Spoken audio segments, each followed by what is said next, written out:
नमस्कार, मैं हूं दीपक मिश्रा और हम बात कर रहे हैं विधानसभा चुनाव 2023 की। हम आपके लिए लेकर आए हैं चुनाव का बेहद खास कार्यक्रम 23 की तकरार किसकी सरकार। और चुनाव के इस बेहद खास सेगमेंट में हम आपके लिए लेकर आ रहे हैं चुनाव से जुड़ी हर वो खबर जिससे वाकिफ होना आपके लिए बेहद जरूरी है। यानी हमारे इस कार्यक्रम में सियासत का हर पहलू नजर आएगा, क्योंकि आप ही तो कहते हैं चुनाव का मतलब बंसल न्यूज। तो आइए शुरुआत करते हैं 23 की तकरार किसकी सरकार।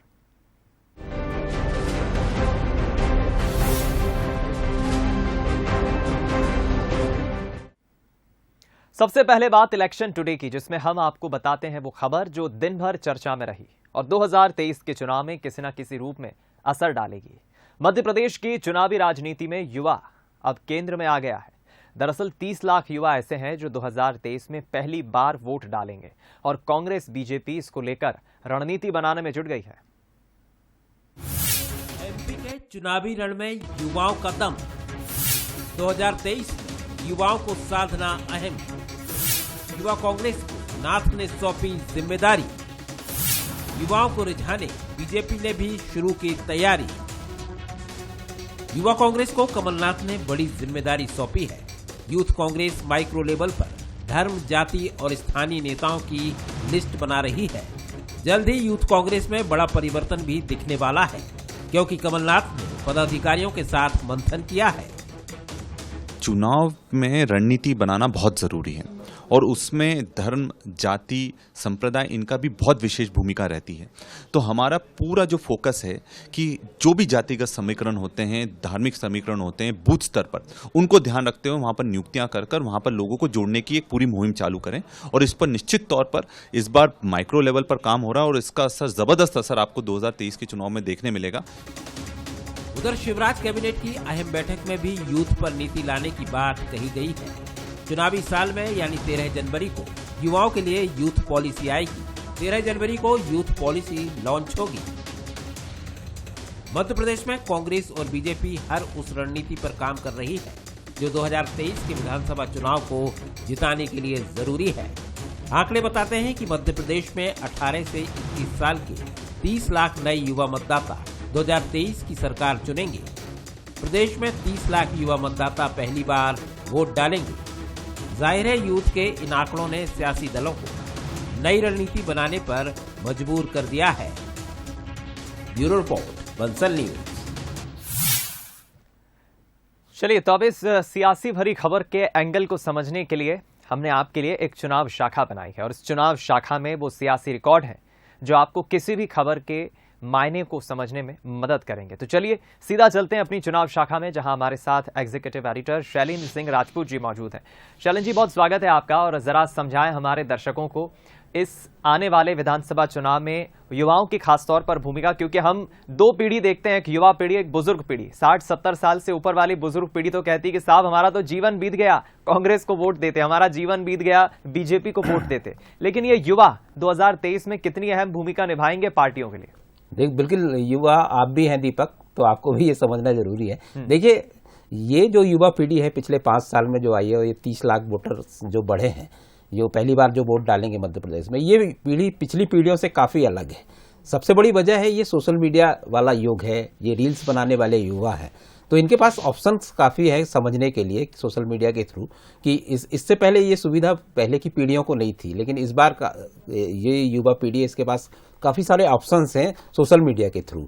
तो ये ज़्यादा समझदार है और ये कहें कि समझदारी कई बार ज़्यादा भी हो जाती तो ये मिसगाइड भी हो जाते हैं। तो ये बड़ा महत्वपूर्ण है कि पार्टियां अपनी बात बहुत अच्छे तरीके से इनको समझा पाएं। तो बीजेपी ने इसकी रणनीति प्रॉपर बनाई है कि 3 स्तर पर खेलेगा मध्य प्रदेश, खेलेगा कमल, और एक युवा नीति भी लाने वाली है बीजेपी, जो जनवरी में शिवराज सिंह चौहान घोषित करेंगे और हर बूथ से करीब 100 युवाओं से बातचीत करके ये नीति बनाई जाएगी। तो बीजेपी की इसमें पुख्ता तैयारी है पूरे प्री प्लान करके। और जहां तक कांग्रेस का सवाल है, कांग्रेस ने भी इसमें रणनीति बनाई है और युवक कांग्रेस को ज्यादा जिम्मेदारी दी गई है बूथ लेवल पर, बूथ जोड़ो यूथ जोड़ो योजना के तहत। तो देखिए, कांग्रेस की तैयारी इसलिए ज्यादा है क्योंकि उसने पूरा फोकस बेरोजगारी जैसे मुद्दे पर फोकस किया है। बेरोजगारी ये सीधे युवाओं से कनेक्ट होने वाला मुद्दा है। और बीजेपी की चिंता इसलिए भी है कि बेरोजगारी के स्तर पर कहीं ना कहीं उसकी कार्यशैली पर सवाल उठते रहे हैं। तो ये लड़ाई काफ़ी तीखी होगी, क्योंकि अगर बेरोजगारी जैसा मुद्दा हावी हो जाता है तो बाकी मुद्दे काफ़ी फीके हो जाते हैं। क्योंकि देखिए, ये यूथ वोटर जो है वो बाकी वोटर्स को भी प्रभावित करता है, क्योंकि ये यूथ वोटर काफ़ी मूव करता है सोसाइटी में, पूरे परिवार को भी प्रभावित करता है, उससे काफ़ी लोगों की उम्मीदें जुड़ी होती है।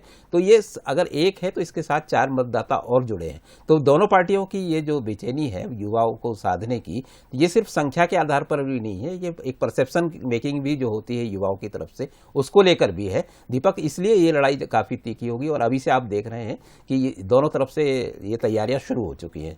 जी, दूसरी तरफ शैलेंद्र जी, हम ये भी समझना चाहेंगे, हम अधिकांश युवाओं के बीच जब हम जाते हैं तो हम खासतौर पर सुनते हैं उनसे, जब सवाल पूछा जाता है कि आपका चहेता नेता कौन, तो वो कुल मिलाकर 10 में से आपको 4 या 5 जवाब तो मिलेंगे मोदी जी, अपने आप में एक ब्रांड आइकन बन गए।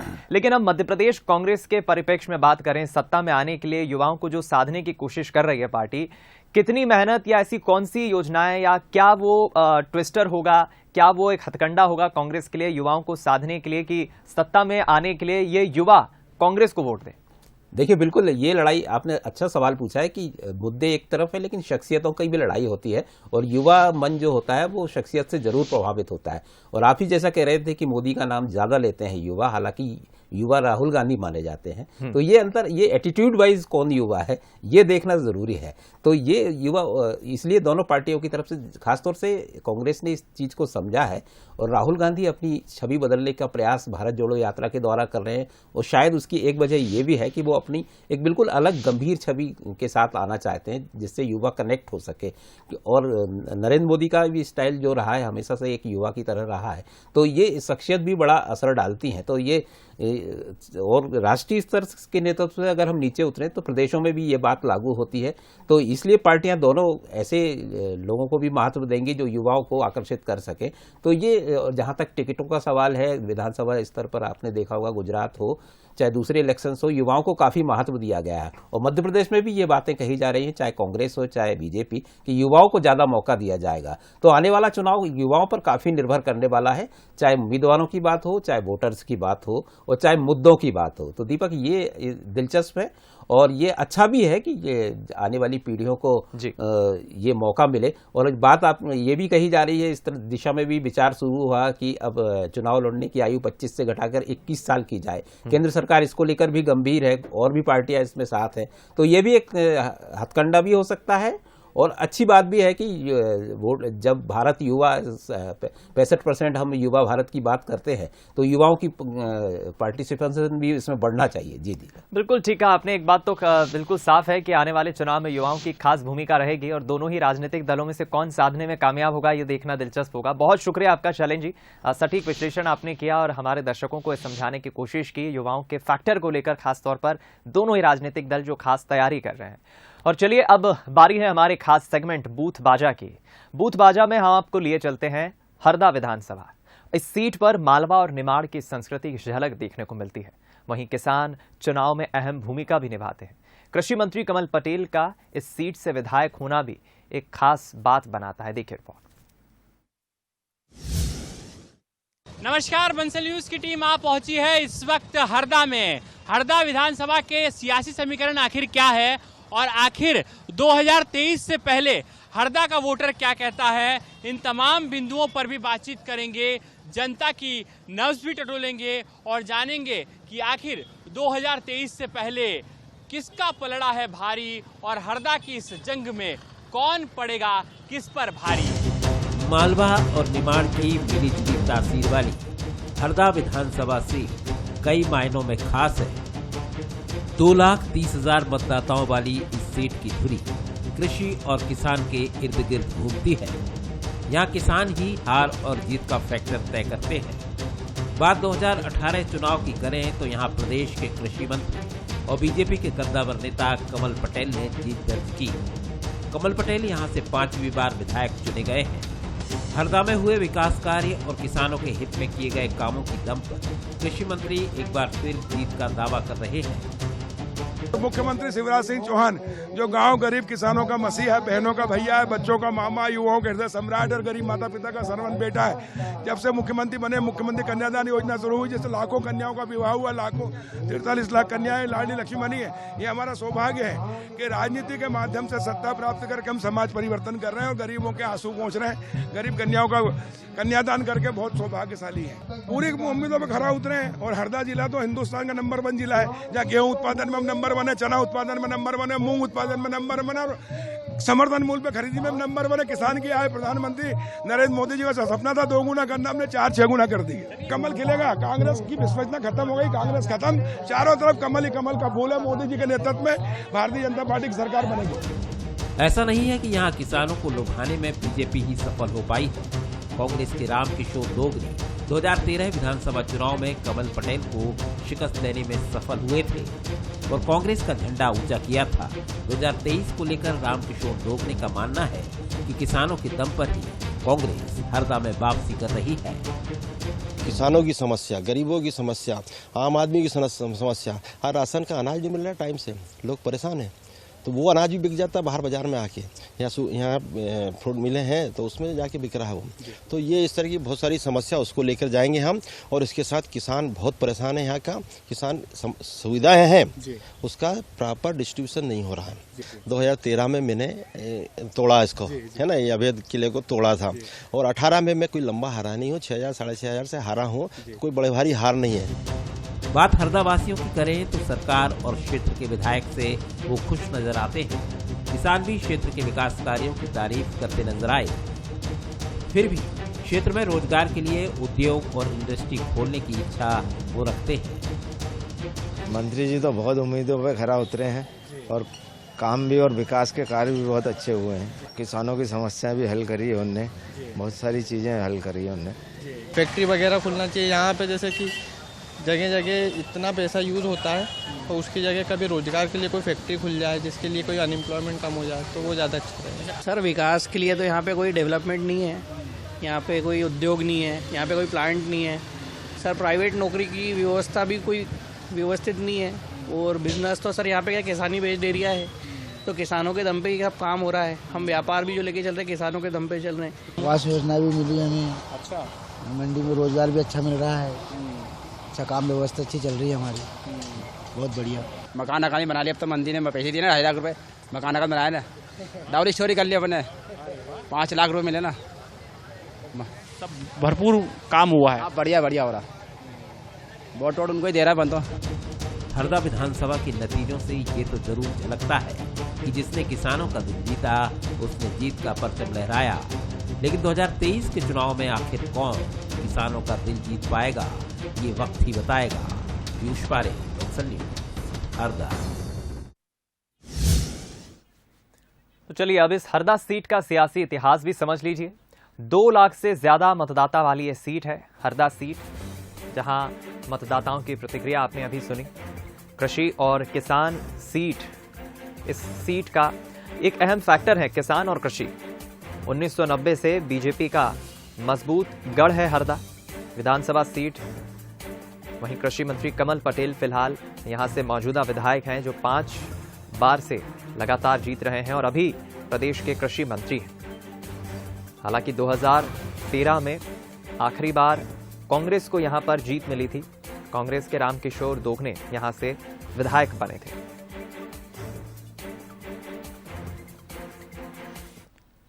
चलिए अब बारी हमारे खास सेगमेंट बोले तो नेताजी की। बोले तो नेताजी में हम मिलवा रहे हैं आपके जनप्रतिनिधियों से और जान रहे हैं कि 2023 को लेकर उनकी क्या तैयारी है, वो कौन से मुद्दे हैं जो उनकी पार्टी को चुनाव में सफलता दिलाएंगे। बोले तो नेताजी में मिलिए विंध्य के कद्दावर नेता और पूर्व मंत्री राजेंद्र शुक्ल से। भारतीय जनता पार्टी के वरिष्ठ नेता, रीवा से लगातार 4थी बार विधायक और पूर्व कैबिनेट मिनिस्टर राजेंद्र शुक्ला जी हमारे साथ में हैं। 2023 नवंबर में विधानसभा चुनाव मध्य प्रदेश में होने हैं। ऐसे में इस बार जनता के बीच में किन मुद्दों को लेकर जाएंगे और आपको लगता है ऊंट किस करवट बैठने वाला है?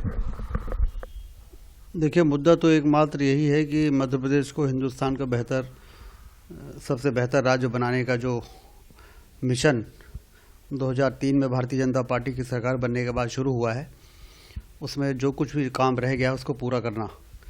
इसीलिए जनता का आशीर्वाद और जनता का समर्थन हम लोग अपेक्षा करते हैं कि यदि जनता की ताकत हमारे साथ रहेगी और सरकार बनाने में सफलता मिलेगी तो निश्चित रूप से वो सारे काम जिस तरीके से पिछले 15 वर्षों का 20 वर्षों में भारतीय जनता पार्टी ने किस तरह से सड़कों की हालत बदली है, किस तरह से बिजली में सुधार किया है, किस तरह से सिंचाई का रकबे को बढ़ाकर हरित क्रांति लाने का काम किया है, उसमें जनता का पूरा आशीर्वाद भारतीय जनता पार्टी को मिलेगा, ऐसा हम लोग पूरी उम्मीद कर रहे हैं। कांग्रेस पार्टी का कहना है कि भारतीय जनता पार्टी, आपसे ही मतलब है उनका कि आप विकास की तो बात करते हैं लेकिन अनियोजित विकास हुआ है। जब किसी क्षेत्र में आर्थिक तरक्की होती है और लोगों की प्रति व्यक्ति आय बढ़ती है, खर्च करने की क्षमता बढ़ती है, तो उस शहर में ट्रैफिक बढ़ता है क्योंकि गाड़ियां बढ़ती हैं, खरीदी जाती हैं। तो चौराहे पे ही फ्लाईओवर बनाए जाते हैं। जहाँ कहीं भी आपने देखा होगा शहर के अंदर, ज़रूर आपने वहाँ चौराहा देखा होगा, तो फ्लाईओवर देखा है तो या तो उनको समझ नहीं है और उस विषय पे वो चर्चा कर रहे हैं जो विषय की जानकारी की बहुत कमी है उनके अंदर, या फिर विरोध करने के लिए विरोध करना है जिससे कि अखबारों में थोड़ा सा छपने को मिल जाए। किस तरीके, अगर 2023 में भारतीय जनता पार्टी की सरकार फिर से बनती है और आपको यहाँ से विधायक चुना जाता है, तो यहाँ की जो प्रमुख समस्या है जो आम लोगों से बात के दौरान हमारे सामने निकल के आई कि नो डाउट विकास हो रहा है, बहुत तेजी से इंफ्रास्ट्रक्चर भी बढ़ रहा है, सारी चीजें बढ़ रही, पर रोजगार की बात यहाँ के युवा अभी भी कर रहे हैं कि अब इस दिशा में ध्यान देने की जरूरत है, जो भी जीत के आए या सरकार में आए।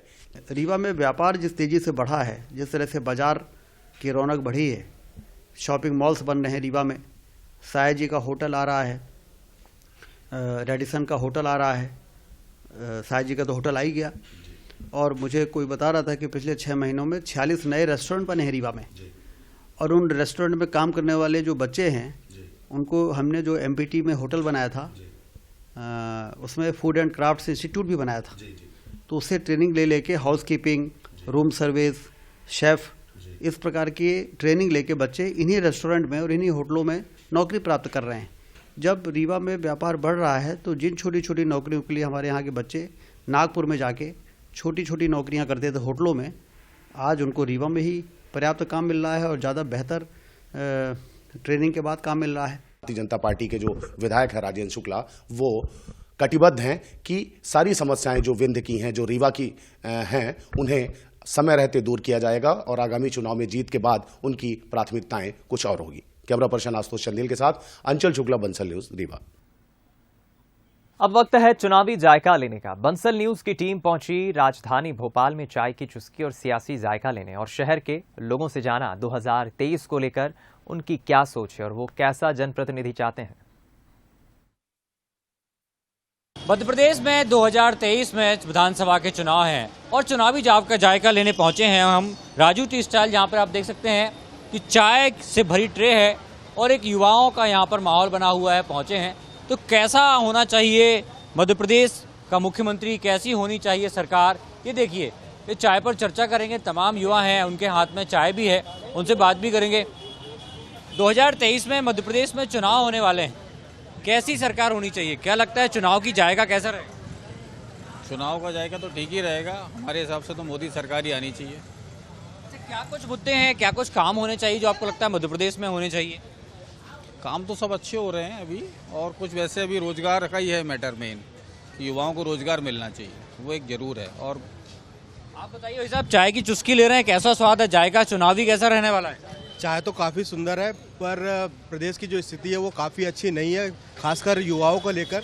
हमारा शहर भोपाल में कम से कम 150 इंजीनियरिंग कॉलेज और बाकी कॉलेजेस है, पर रोजगार के नाम पे अपन देखें तो कुछ भी नहीं है। बेसिक जो इंफ्रास्ट्रक्चर चाहिए होता है वो सारा रहे, मेडिकल फैसिलिटीज़ रहें, दोबारा जैसे कोविड टाइप का अगर कुछ आए तो रेडी रहे पूरी गवर्नमेंट, और स्टडीज़ रिलेटेड और जो रोड वगैरह रहती हैं वो ठीक ठाक से प्रॉब्लम, मतलब एक शिक्षा और हेल्थ जो है, दो में अगर इन्वेस्ट करेगी कोई भी गवर्नमेंट तो आराम से कोई प्रॉब्लम नहीं होगी और अच्छे से डेवलपमेंट होगा। एक युवाओं की टीम भी खड़ी है, चाय की चुस्की भी ले रहे हैं और समोसे का स्वाद भी ले रहे हैं।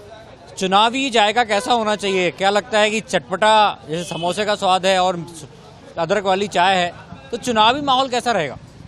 चुनावी माहौल तो ऐसा समझ में आ रहा है कि जिस हिसाब से जो अभी सरकार चल रही है तो कुछ बदलाव चाहिए अपन को आगे भी, क्योंकि अभी बदलाव की सख्त ज़रूरत है। जलेबी भी खा रहे हैं चाय के साथ, क्या कॉम्बिनेशन है जलेबी और चाय का? चाय और जलेबी, मतलब मन होगा एकदम जलेबी खाने का। चाय तो ली थी। 2023 में चुनाव होने वाले हैं, हम देख रहे हैं बीजेपी कांग्रेस दोनों फाइट कर रही है। आप क्या चाहते हैं, कैसा मुख्यमंत्री होना चाहिए, कैसी सरकार होनी चाहिए? मुख्यमंत्री कोई भी हो, हर 5 साल में बदलाव होना चाहिए। भैया ने जो बात भाई बोली वो सही बोली, हर 5 साल में मुख्यमंत्री और पार्टी भी चेंज होना चाहिए। आप बताएं, मध्य प्रदेश में चुनाव होने वाले हैं, कौन से मुद्दे ऐसे हैं जो मध्य प्रदेश में 2023 में होने चाहिए? सबसे पहले तो एम्प्लॉयमेंट, जो सबसे ज़्यादा बेसिक नीड है यंगस्टर की, एम्प्लॉयमेंट प्रोवाइड होना चाहिए। आप बताएं, एम्प्लॉयमेंट की बात करें तो मध्य प्रदेश में कुछ है, आपको लगता है कि हाँ रोजगार की दृष्टि सरकार कुछ कर पा रही है? मतलब मुझे लगता है गवर्नमेंट तो ठीक है, लेकिन लोगों को भी थोड़ा खुद से भी एफर्ट्स डालने चाहिए। जो यहाँ का एजुकेशन सिस्टम है बहुत पुराने स्टाइल का है, स्टूडेंट्स भी उतना पार्ट नहीं लेते जितना मैंने देखा है, तो इक्वली दोनों साइड से मुझे लगता है कि कमी है। तो ये रहा भोपाल का चुनावी जायका, जहाँ पर गिले शिकवे भी हैं तो कुछ तारीफ भी करते नजर आ रहे हैं कि आखिर सरकार कैसा काम कर रही है। तो कुछ लोग चाहते हैं कि सरकार में बदलाव हो, मुद्दे बदलें, ताकि बदलाव होता है तो कुछ नया विकास होता है, कुछ नई चीज़ें सामने आती हैं। नागेंद्र सिंह के साथ सूरज शर्मा, बंसल न्यूज़, भोपाल। चलिए अब बारी है जन का मन टटोलने की। बंसल न्यूज़ की टीम पहुंची छिंदवाड़ा और जाना कि क्षेत्रवासियों के विकास और 2023 के चुनाव को लेकर उनकी क्या राय है। जनप्रति ऐसा हो जो बेरोजगारी है, बेरोजगार युवकों को नौकरी मिलना चाहिए, सबसे पहला मुद्दा। फिर सबसे ज्यादा महंगाई बहुत ज्यादा है, अनिवार्य आवश्यकताएं जो है जैसे गैस सिलेंडर महंगा, पेट्रोल महंगा, ये नहीं होना। जनप्रतिनिधि तो ऐसा होना चाहिए जो युवाओं को देखकर काम करे। छिंदवाड़ा में अभी तक तो ऐसा कोई काम लगता नहीं है कि युवाओं के लिए हुआ है, क्योंकि यहाँ पे यूनिवर्सिटी भी जो खुली है, यूनिवर्सिटी में ऐसे कोर्सेस, नॉर्मल कोर्सेस है, प्रोफेशनल कोर्सेस कोई भी नहीं है। विधानसभा के चुनाव में ऐसा होना चाहिए विधायक जो हर मतलब जो बेरोजगारी हो रही है और जनसंख्या वृद्धि हो रही है, सब पे मतलब फोकस करे। जनप्रतिनिधि जो है वो लोगों के लिए तत्पर होना चाहिए। जनप्रतिनिधि जो है वो अपने जिला का विकास करना चाहिए, मतलब हर जगह। और हम लोगों को चुनाव को लेकर बहुत अच्छा ऐसे व्यक्ति चुने जाए जो कि देश को, प्रदेश को ऊंचाइयों में ले जा सके। और सबसे बड़ी बात तो यह है कि बंधुत्व की भावना है ना, आपस के भाईचारे की भावना होना चाहिए। धर्मनिरपेक्ष जिसको कहते हैं, ये संविधान का फॉलो करने वाले होना चाहिए। अभी जैसे कमलनाथ कांग्रेस सरकार आई है, उसमें अपने यहाँ चुनाव जीते महापौर, आप लोग सभी जानते होंगे, उनको मतलब आगे बढ़ने का मौका मिला है युवाओं को, तो वैसे ही बीजेपी सरकार को भी देना चाहिए। चलिए इसी के साथ इस बुलेटिन में इतना ही, दीजिए इजाजत, नमस्कार।